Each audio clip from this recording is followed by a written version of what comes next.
Aku pernah ketemu kalian deh. Pernah ketemu kalian nggak sih aku? Di mana-mana acara aja. Kayaknya pernah lihat kayak nggak ini ya, nggak apa namanya, nggak asing, Oke. familiar. Oke, Alex pernah memasuki pertandingan di Indonesia sendiri. Iya. So walaupun tidak berjaya di Indonesia sana, mungkin kamu ada cerita yang menarik untuk ceritakan. Jadi aku tuh sebenarnya seorang penulis lagu ya, songwriter. Cuman emang aku kebetulan suka bernyanyi kak. Jadi aku pernah ikut X Factor Indonesia. Waktu itu aku digrupkan juga dan kita naik juara. Namun aku tuh lagu aku tuh viral di sini. Jadi aku kesini untuk ingin mengembangkan lagi lah. Mungkin di Indonesia banyak juga rancangan-rancangan reality seperti Indonesia Idol yang sedang dilangsungkan sekarang ini. So tidak pernah ingin mencoba ataupun mau keluar dari juga. Aku sudah X Factor, jadi aku nggak nyoba lagi. Aku sebenarnya fokus tulis karya.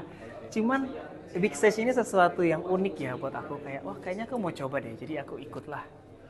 Adakah pembuat karya itu tidak pendapat kamu tidak boleh menyanyi ataupun Bagaimana kak? Orang yang mungkin orang untuk dikenali, mungkin pembuat karya juga orang boleh menyanyi. Di Indonesia di mana? Mungkin di Indonesia bisa. Cuman nggak tahu ya, aku nggak ngerti Malaysia kayaknya. Aku dulu kuliah di sini soalnya, jadi kembali lagi. Tahun bila tuh? Kapan? Aku 2009 sampai 2012 aku di sini. Aku kuliah di Asia Pacific University. Ya. Di Bukit Jalil dulu, di TPM. Sekarang deket Astro. Ya. So, kamu datang ke Indonesia untuk memang datang semula lah di sini. Iya, jadi aku ketika ada Big Stage ini aku seperti kembali ke my second home. Aku tuh di Indonesia, aku tuh besarnya di kampung kak, di Manado. Di mana? Di mana? Iya, jadi dia bukan capital city lah, bukan kampung ya, tapi lebih ke kota, tapi kota kecil. Di Pulau Jawa atau? Pulau Sulawesi. Oh, Sulawesi. Nah, jadi aku tuh nggak pernah ke Jakarta. Jadi dari Manado aku langsung flight ke Kuala Lumpur untuk kuliah. Gitu. Jadi memang Malaysia ini menyimpan hal yang indah lah buat aku. Jadi aku tuh remaja sampai ke dewasa awal tuh memang di Kuala Lumpur. Tapi kalau kamu merasa tidak asing dengan Malaysia, kamu sudah belajar di Malaysia, mungkin baru-baru ini orang mengatakan orang kata selfish dan everything. So teman-teman seperjuangan kamu di stage, itu nggak benar. Mungkin kekecewaan, mungkin kamu tak biasa memang ngomong atau gimana? Enggak, itu yang konten itu ya, itu nggak benar kak. Kamu percaya nggak? Pastilah. Kita bertanya kamu. Coba ke Ashmirul sini deh. Review aku. Aku nggak bisa mereview diri sendiri soalnya. Betul ke? Yang konten itu. Ellen, okey macam ni. Saya walaupun saya kenal Ellen tak sebulan lah, Ellen sebulan kita kenal kan. Ellen ni dia orangnya very parenting.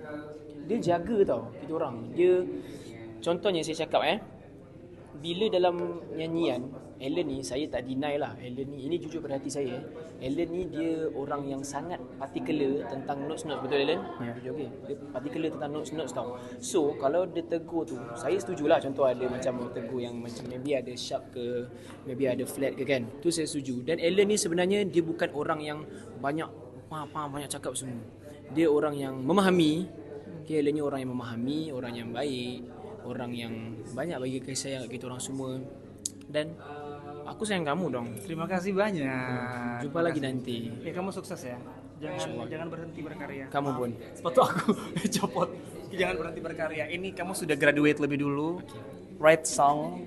Okay Lena, nanti invoice tapi Nggak usah, nanti aku tulisin. Tapi kamu masih baik kan dengan teman kamu itu? Untuk itu aku udah nggak lagi kak. Enggak lah maknanya? Jadi nggak. Kayaknya cukup deh. Trauma kak, aku trauma banget. Kayak ngerti nggak sih? Aku tuh lagi duduk-duduk, tiba-tiba mamaku telepon, nangis. Kamu kok jadi orang yang jahat? Aku bilang, hah kenapa? Mama barusan lihat di TikTok kamu tuh membuli. Aku bilang, wah apa nih? Terus tiba-tiba Daniel tuh teman baik aku.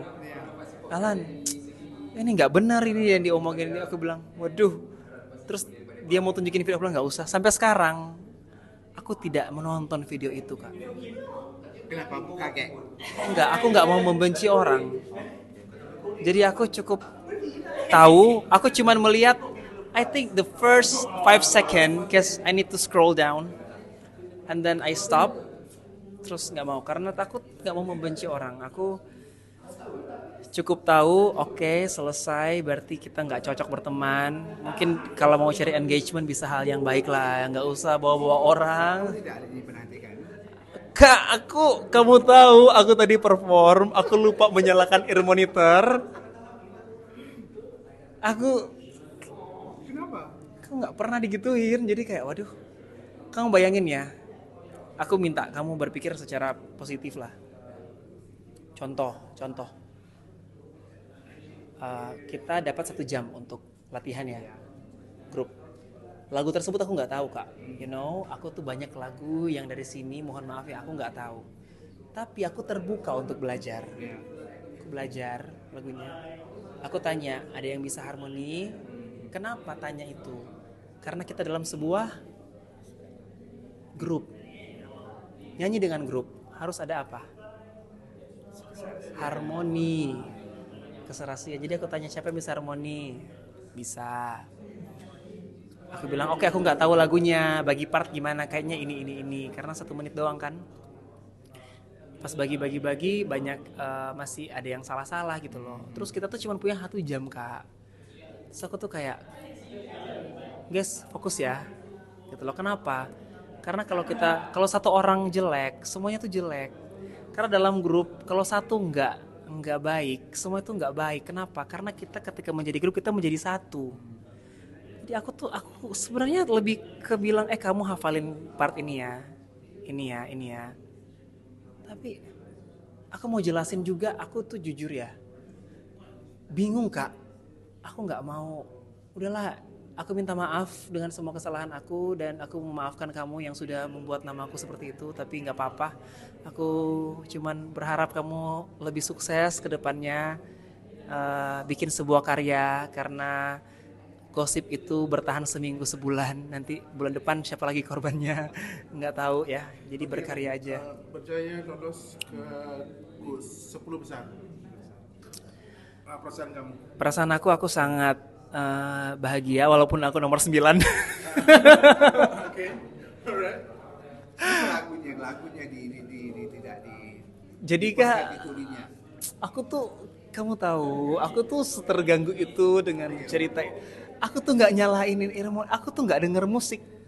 Aku kira musiknya ada gangguan, ternyata aku nggak nyalain karena tadi kan ganti baju ya, terus kayak buru-buru cepet-cepet gitu loh.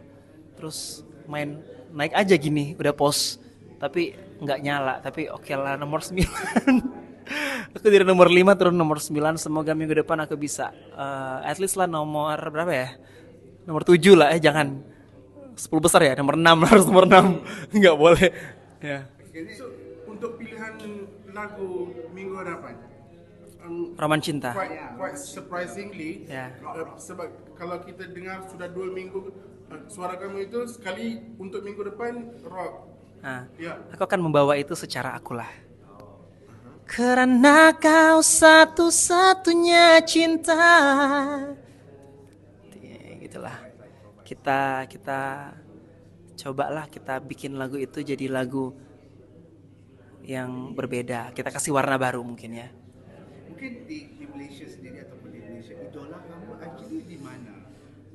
Siapa? Aku penyanyi yang paling aku suka ya. Kamu seperti Glenn Fredly, suaranya Oh ya. yang mirip. Mau tahu lah? Aku siapa idola yang di Malaysia. kamu? Indonesia sendiri. Jadi sejujurnya aku tuh dari umur 17 tahun ya. Kenapa aku study di Malaysia? Jadi aku waktu when I was 17 I opened YouTube. YouTube was very new in Indonesia and probably in Malaysia as well. So I was lost in YouTube and I found this woman who sings amazing. Kak Jack. Yes. Jadi waktu aku nonton Kak Jack, wah gila.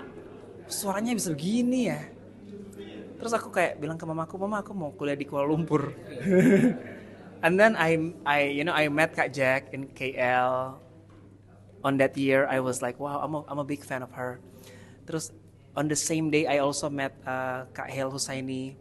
Waktu itu Kak Hel tuh sama temennya berdua mereka. Yes.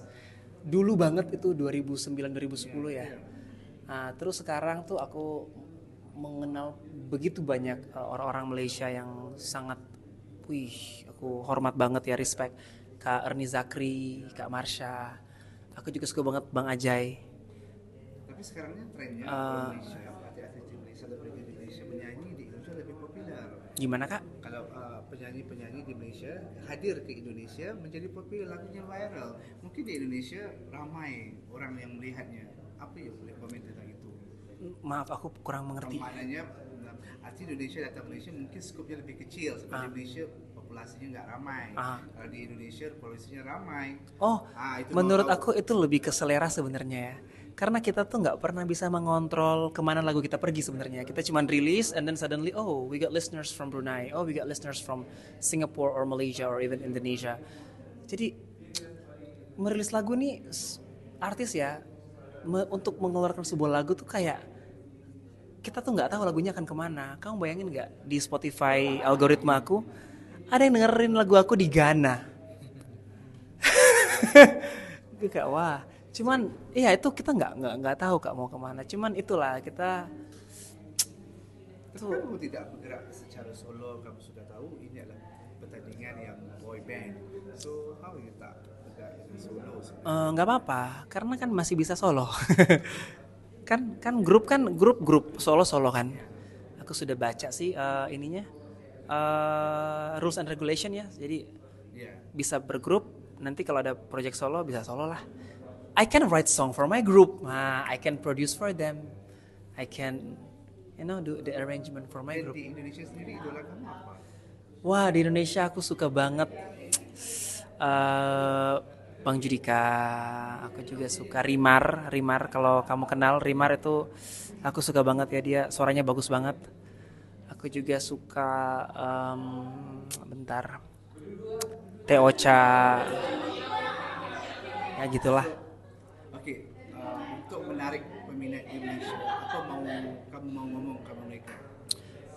Untuk teman-teman yang ada di Malaysia, terima kasih banyak sudah menerima aku di Malaysia, dan aku harap aku bisa menghibur teman-teman semua, membawakan karya-karya terbaru dari aku. Juga jangan lupa buat vote aku di Big Stage dan stream lagu aku. Ya, di Spotify ada lagu satu bagus banget, judulnya Mungkin Ku Memang Pantas Sendirian. Mungkin ku memang pantas sendirian, seperti lampu tidur di samping kasurku, tak berteman namun mampu untuk menyala terang. Nah, itu lagu untuk orang yang dihianati temennya. Wih, aku tulis lagu itu sebelum ini terjadi loh. Aku sudah tahu sebelum ini terjadi loh Kak. Kamu denger deh, dia ada kata gini. Sudah beribu kali ku dikhianati, sudah muak ku dibohongi muka dua, sudah ku anggap seperti saudara, ternyata kau ular. Itu di lagu aku. Hal yang terindah saat dengar. Terjadi. Aku harus tulis lagu yang bahagia sepertinya ya. Waduh. Bener loh. Udah takut gue. Menakutkan. Maknanya nggak mau mencipta lagu itu hasil ide aja, nggak pernah terjadi apa-apa kan? Sebenarnya aku tulis lagu itu karena kejadian di aku dulu, terus lama dulu. Iya, cuman, kita harus sebagai komposer ini harus hati-hati ya, menulis lagu-lagu yang dinyanyikan ini. Jadi kenyataan. Iya dong. Takut banget Kak. Tapi makasih banyak ya udah meluangkan waktunya interview aku. Jumpa lagi. Jumpa lagi kita ya.